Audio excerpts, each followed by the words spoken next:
Eu acho que no momento que você está naquela zona de conforto, que as coisas estão estáveis, para pensar se isso é o melhor para você, né? Para pensar se você realmente está se desafiando.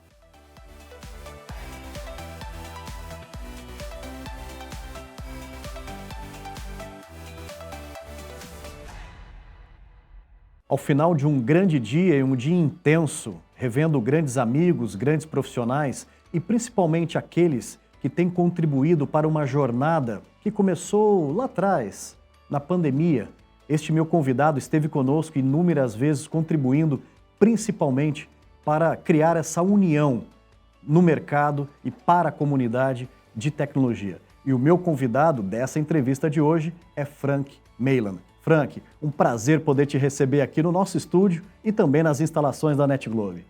Renato, é um prazer estar aqui. Eu que agradeço o convite e parabéns pelas instalações. Tive a oportunidade de visitar um pouco, o escritório está muito bonito. Parabéns. Eu que agradeço, Frank, pela generosidade, pela presença. Frank, vamos começar o nosso bate-papo falando um pouquinho de origens. Falar um pouquinho sobre história de criança, da onde viemos, aquilo que verdadeiramente nós somos. Conte um pouco para nós da sua história. Conto sim, Renato, é um prazer, né? Bom, eu sou suíço de nascimento, eu nasci em Baden, na Suíça. A minha história ligada com a Suíça tem a ver com meu pai. Meu pai veio para o Brasil, né, pela Asea Bromboveri, na época se chamava Bromboveri Company. Veio aqui muito novo, por seus 20 e poucos anos, e aqui conheceu minha mãe. Eles então se mudaram para a Suíça, porque ele ficou transferido aqui no Brasil durante algum tempo, e depois voltaram para a Suíça. E no período na Suíça eu nasci lá. Tá. Nasci em Baden, no inverno, no meio da neve, e lá moramos durante alguns anos, mas eles mudaram de volta para o Brasil em definitivo. Então eu fui criado no Brasil, fui criado na Vila Mariana, em São Paulo. Então a brincadeira que eu sempre faço com meus amigos é que eu sou bem nascido e mal criado, né? Mas é só uma brincadeira, fui muito feliz, fui criado ali na Vila Mariana, garoto, né, de rua, de brincar ali, de carrinho de rolemã, de jogar bola ali nas ruas, de jogar vôlei ali com a rede hasteada ali, fechando a rua, né? Então ali eu passei a minha infância. E foi uma infância muito diferente, porque apesar de estar na cidade grande, o bairro onde eu morei estava em construção ainda. Então a gente tinha as pistinhas de bicicross ali nos terrenos baldios. Que legal. A gente descia de papelão ali nos barrancos de barro. Que delícia. Então a gente brincou muito ali. Então, apesar de estar numa grande cidade, eu ainda tive uma infância de garoto do interior. Essa foi boa parte da minha infância, né? Que época boa de São Paulo, né? São Paulo, uma cidade já grande, mas ainda possibilitava essas interações ali de bairro. Ainda os bairros eram bem definidos. Hoje, né? Hoje você nem sabe de fato onde termina um e aonde começa o outro. Frank, falando um pouco ainda dessa época, né? É muito comum nessa nossa infância, né? De nós sonharmos muito. Nós não tínhamos o acesso à informação, muito menos à tecnologia, mas sem dúvida alguma as nossas gerações, elas sonhavam muito. Sonhavam com o futuro, sonhavam com a possibilidade da prosperidade. Como que foi para você ali, já um pouco jovem, né? Começando a interfacear com as possibilidades de um trabalho ainda informal, poder ganhar um dinheirinho para comprar alguma coisa. Quais eram os sonhos de criança, Frank? Olha, Renato, eu tive uma influência muito forte do meu pai na minha infância, né? Meu pai, engenheiro eletrônico, né? Sempre foi muito de mão na massa, de construir coisas, de ele fazer e resolver as coisas. Então eu tenho boas lembranças aos sábados de irmos juntos a Santa Efigênia, para quem não conhece, ali no centro de São Paulo, que é o centro da eletrônica ali de São Paulo. E permanece até hoje, né? Com alguma mudança, mas ainda permanece. Então eu guardo essas imagens de nós irmos juntos a Santa Efigênia e lá comprarmos um osciloscópio, comprarmos ali componentes eletrônicos, aquelas plaquinhas, solda, e a gente fazia isso muito juntos ali, né? Meu pai tinha uma oficina onde ele montava esse tipo de coisa e eu participei durante muito tempo com ele fazendo isso. Até o momento que a gente comprou um primeiro computador lá na Santa Efigênia.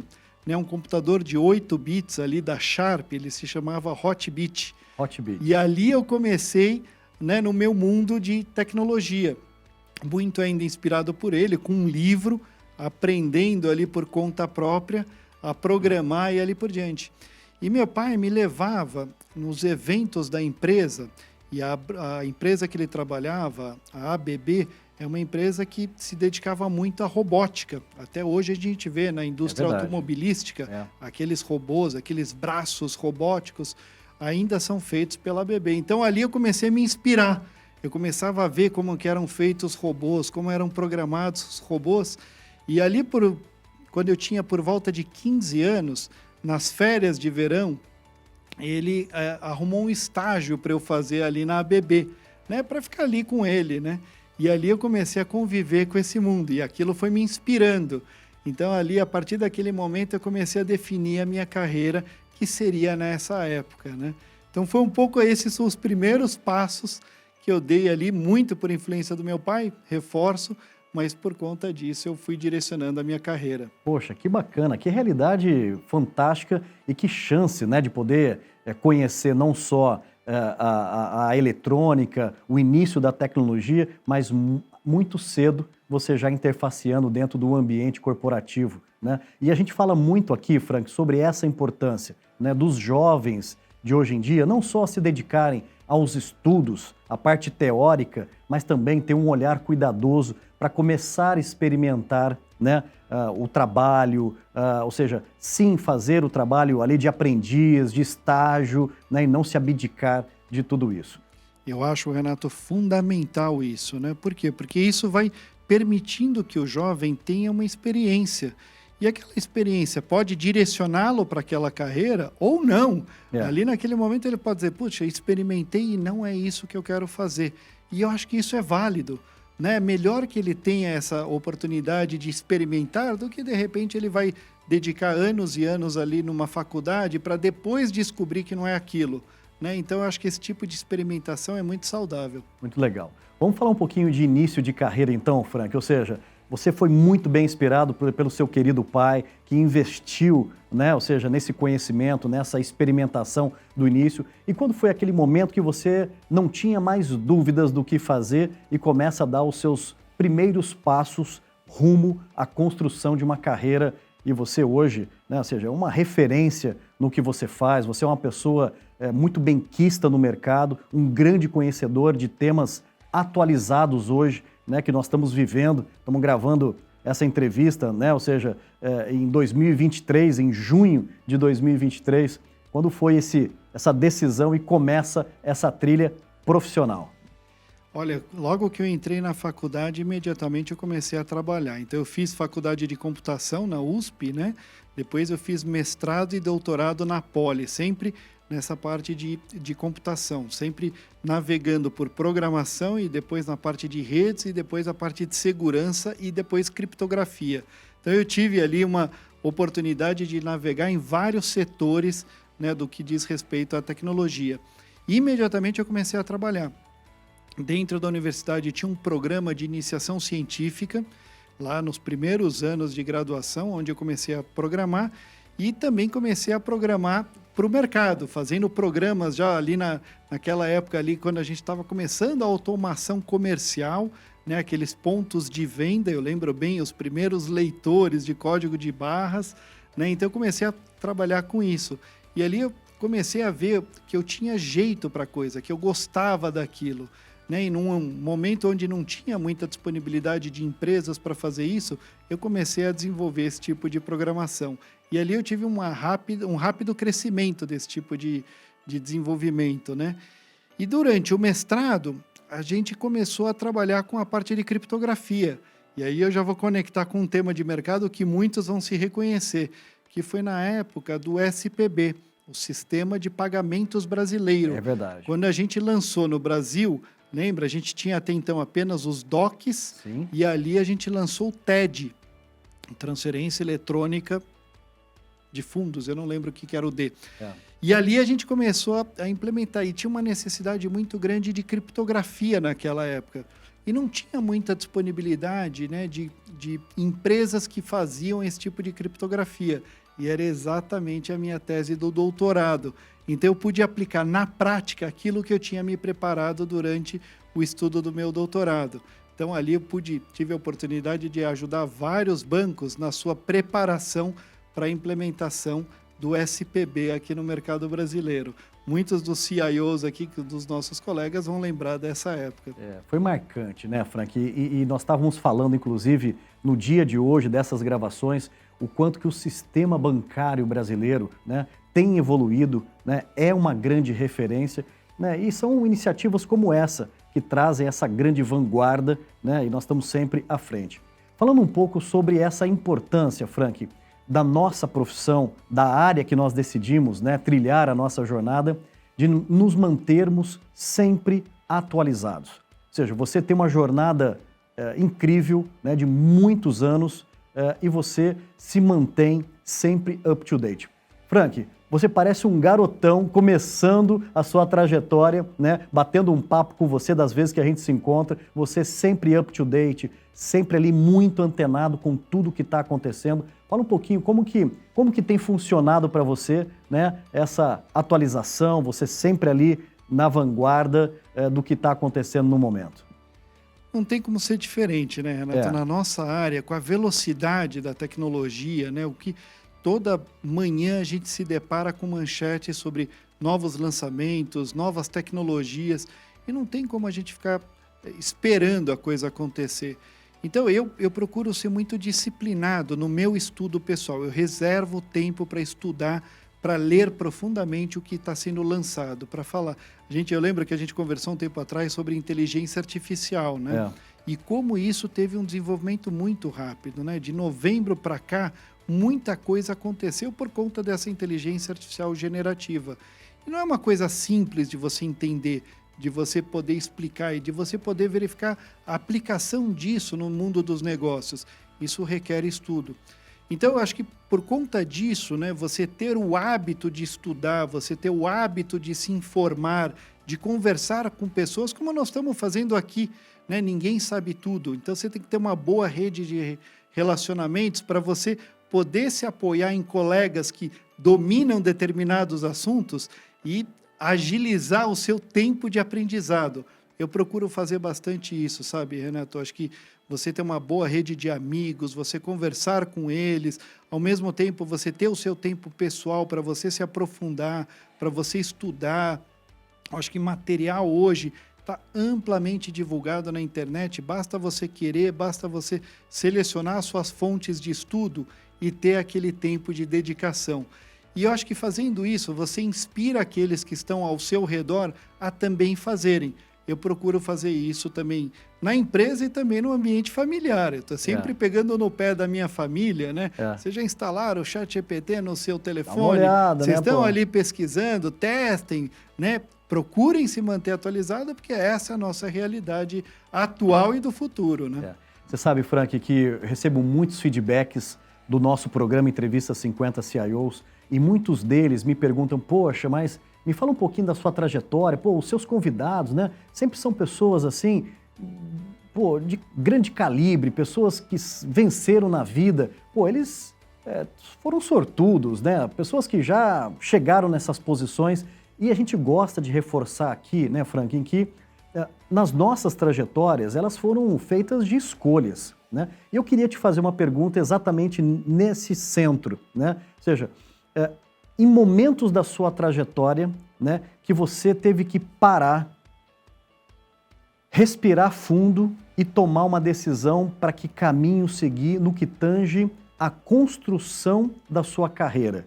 Então eu queria que você abordasse um pouco dessa importância, às vezes, da gente parar, pensar, para que possamos dar o próximo passo na jornada. Esse passo pode te levar para um caminho que você vai desfrutar dele, ou ele pode te levar também para um caminho que você vai ter barreiras ali na frente. Tudo é muito válido, né? Mas como tem funcionado para você esses momentos de você parar e preparar o próximo passo?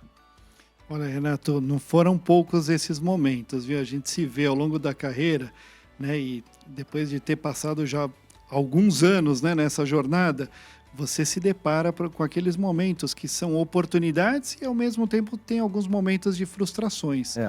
Eu me lembro muito bem de um momento de oportunidade. Eu ainda estava no ambiente acadêmico, terminando o meu doutorado, bem posicionado, poderia ter seguido ali uma carreira acadêmica, né?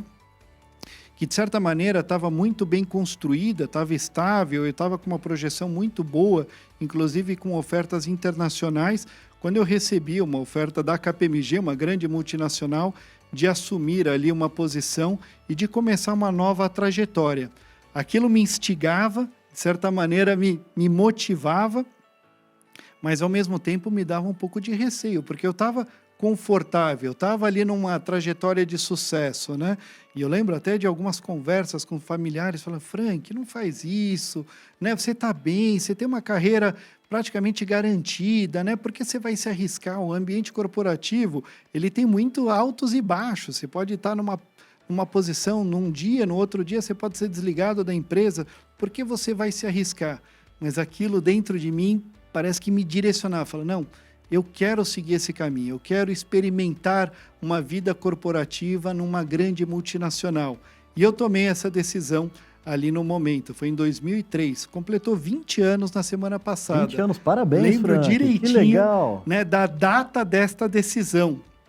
Sou muito grato ao Charles Crick, que é quem fez o convite, né, e ele foi super transparente comigo, né? Quando a gente conversou sobre essa oferta, falou do desafio, falou o que é trabalhar numa empresa multinacional. E foi o meu primeiro grande emprego, de fato, né? Movendo do meio acadêmico para o meio corporativo. Então, ao longo dessa jornada, eu preciso ser transparente. Eu tive momentos onde eu me preocupei, será que eu tomei a decisão correta? Será que eu estou fazendo a coisa certa? Mas passado 20 anos, eu não tenho a menor dúvida que foi a decisão correta. Mas isso é muito de cada um, né? E eu acho que a mensagem que eu quero deixar aqui, Renato, é que você tem que sempre procurar se desafiar. Eu acho que no momento que você está naquela zona de conforto, que as coisas estão estáveis, para pensar se isso é o melhor para você, né? Para pensar se você realmente está se desafiando.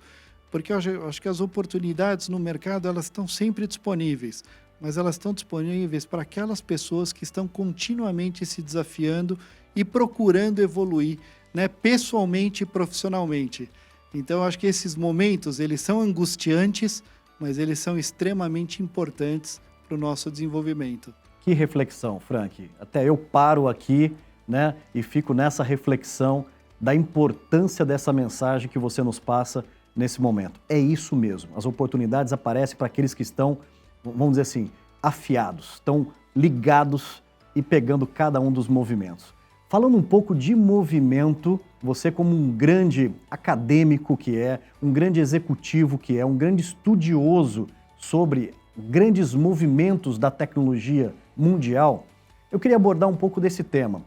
Quais desses movimentos, que eu tenho chamado de ondas, mas talvez movimento caracteriza melhor, que tem te chamado a atenção? E aí a gente pode voltar ali, Frank, para os anos 80, passando pelos 90, bug do milênio, depois, né, dos 2000 para frente, chegando até o tempo de hoje, 2023.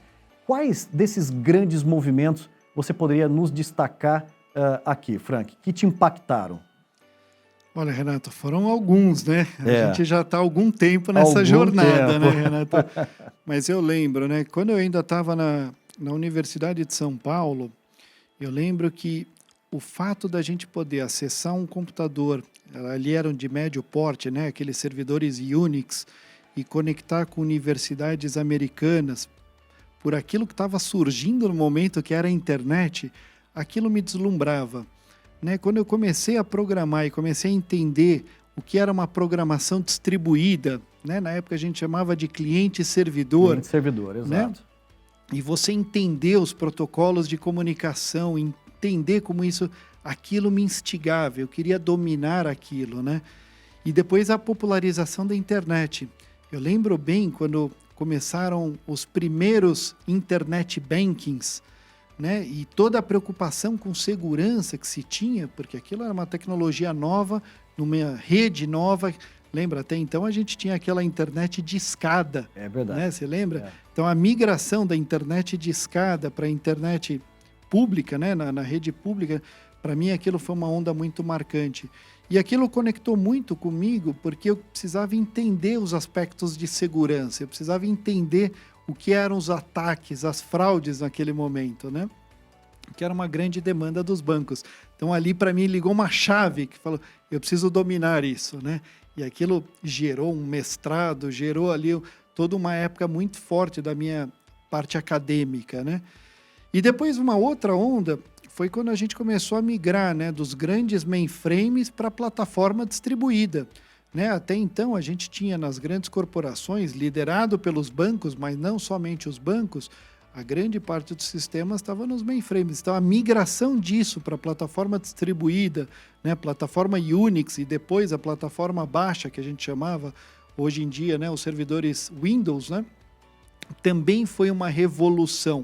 Foi uma revolução mais silenciosa, porque ela tem uma cauda longa, né? Ela ocorre até hoje, os mainframes ainda estão operando até hoje, né? Mas a gente viu claramente essa migração de lá para cá.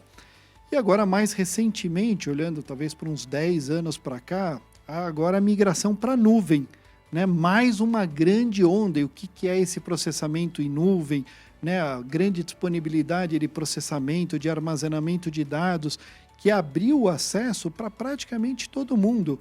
Antes você não conseguia ter uma empresa se você não tivesse ali um CPD, um mini data center com servidor.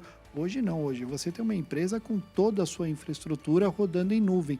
Então isso deu muito acesso às empresas, isso possibilitou que muitas empresas tivessem acesso à tecnologia de ponta, que até então era muito cara, né, que não permitia esse acesso. Essa para mim foi uma onda muito forte. É, né? verdade. E agora não tem como não dizer, né, da inteligência artificial, que nós estamos vivendo uma revolução, nós estamos presenciando, né, o que logo em breve estará escrito nos livros, nós estamos tendo a oportunidade de vivenciar. Então, eu acho que essa revolução da inteligência artificial e do impacto que ela traz na forma como a gente organiza as empresas, na forma como a gente vive no nosso dia a dia, o impacto que isso tem, né, na nossa vida pessoal, para mim, é instigante de tentar projetar o futuro, né? Então, eu me pego pensando sobre isso muitas vezes no dia, né? O que será daqui 5 anos? É impossível saber o que vai ser daqui a 10 anos. Mas eu me vejo discutindo ali nos jantares de família, né, com a minha esposa, com os meus filhos, a gente debate bastante sobre isso e sempre vira ali o nosso tema de jantar, a gente acaba dando boas risadas nessas projeções de futuro, né? É um pouco do que era o desenho dos Jetsons. Eu ia comentar na nossa isso. época. Nós estamos revivendo os Jetsons novamente, projetando o que vai ser daqui a 10, 20, 30 anos, né? Novas estratégias, mais inovação, tecnologia e muita qualidade. O NetGlobe Premium Services fornece suporte técnico personalizado e 100% dedicado em auxiliar altos executivos nas mais diversas necessidades envolvendo o uso das tecnologias. Independentemente da área, nossa missão é sempre conectar as pessoas através da tecnologia e transformar experiências. E aí, vamos construir o futuro juntos?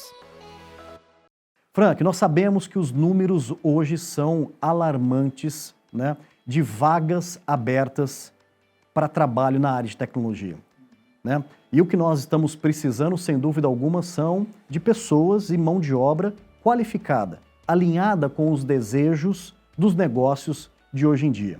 Então, nos resta aqui deixar uma mensagem, ou, por que não, um convite, né, para que não só as próximas gerações, essa garotada que estão vindo, mas também os profissionais que hoje têm uma carreira e que muitas vezes olha para a tecnologia e fala assim, poxa, mas eu acho que já estou velho para isso, não, tecnologia já não é mais para mim.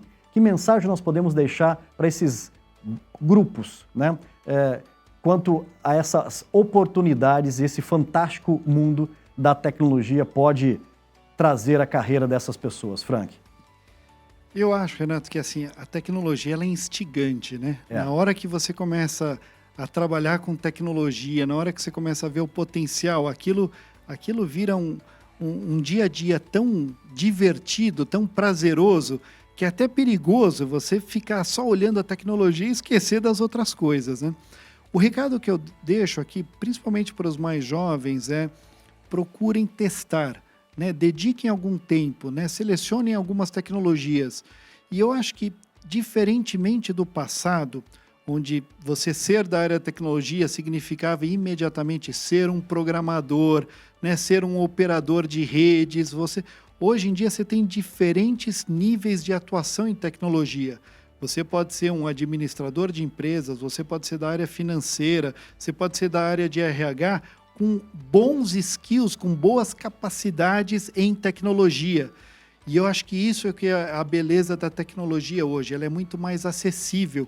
Você não precisa ser, e aqui eu vou usar um estereótipo, né? Você não precisa ser um nerd de tecnologia para trabalhar em tecnologia. Você pode ser um profissional de diferentes áreas, trabalhando com tecnologia e conhecendo de tecnologia. E eu acho que isso que é a beleza. Você usou um termo que eu gosto muito, que é a democratização. A tecnologia não é mais um conceito, não é mais uma competência daqueles profissionais que ficam fechados naquela sala de tecnologia. A tecnologia hoje permeia todas as áreas. Eu digo até diferente, eu acho que hoje não tem como você ser um bom profissional sem ter algum nível de conhecimento de tecnologia. A tecnologia tem que estar presente em todas as carreiras.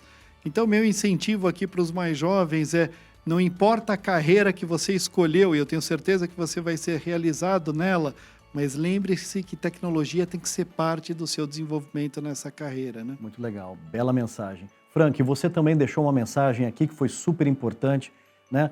Que na área de tecnologia, né? Tecnologia por tecnologia a gente já sabe que não chega em grandes lugares, mas a tecnologia para pessoas é capaz de transformar. E você falou aqui na importância de nós construirmos uma carreira com boas amizades, boas pessoas, né, te influenciando ou sendo pessoas que pegaram na sua mão, te ajudaram, te incentivaram, foram mentores ou simplesmente foram companheiros de trabalho. E eu tenho um bloco que eu adoro nessa nossa entrevista, que é o momento de nós reconhecermos pessoas. Agradecermos cada uma dessas pessoas, né, que são e foram fundamentais para que pudéssemos chegar aonde estamos hoje, tanto no âmbito profissional quanto no âmbito pessoal também. E gostaria de te convidar para essa reflexão, né, de falarmos um pouco sobre esse tema, pessoas em nossas vidas e reconhecê-las.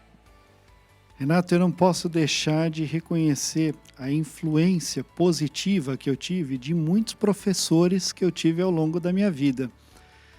E é difícil, né, nominar um ou outro, então eu vou escolher alguns nomes, mas que representam a classe dos professores. Tá. Eu acho que a gente precisa reconhecer todos os professores do nosso país. É verdade. Se não tem um tema que mais me chama a atenção do que o ensino, né? Nós precisamos melhorar o ensino no nosso país.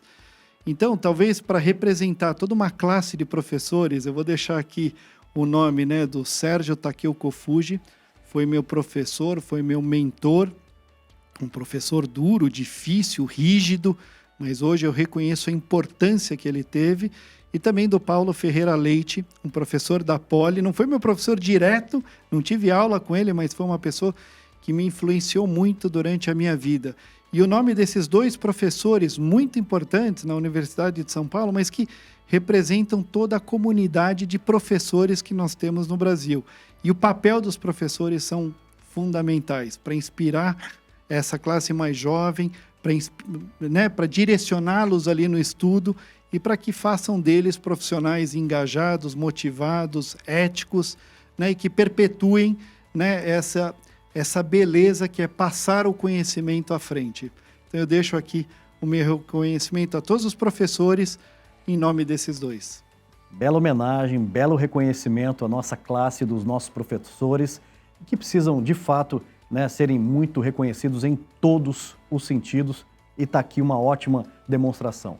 Frank Meilan, que honra, que prazer poder gerar esse conteúdo junto com você, uma pessoa que eu tenho muita gratidão, né, pela generosidade que você sempre acolheu as nossas solicitações. Parabéns pelo trabalho que você tem realizado em várias frentes, né? Seja através da companhia, da KPMG, eu tenho certeza que do âmbito pessoal também, muita contribuição tem vindo dessa grande pessoa que é você, Frank. Fica aqui meu muito obrigado por tudo que você tem colaborado com o nosso projeto, com a NetGlobe, né, e com a comunidade de TI. Meu muito obrigado. Renato, eu que agradeço aqui o convite, a honra de ter sido lembrado por você por esse trabalho maravilhoso que você está fazendo para toda a comunidade de tecnologia aqui do nosso país. E, de novo, né, parabéns pelo seu trabalho, que você continue com essa energia, né, sempre buscando, motivando, levando essa mensagem a todos aqui da nossa comunidade. Muito obrigado e parabéns. Eu que agradeço. Muito obrigado, Frank.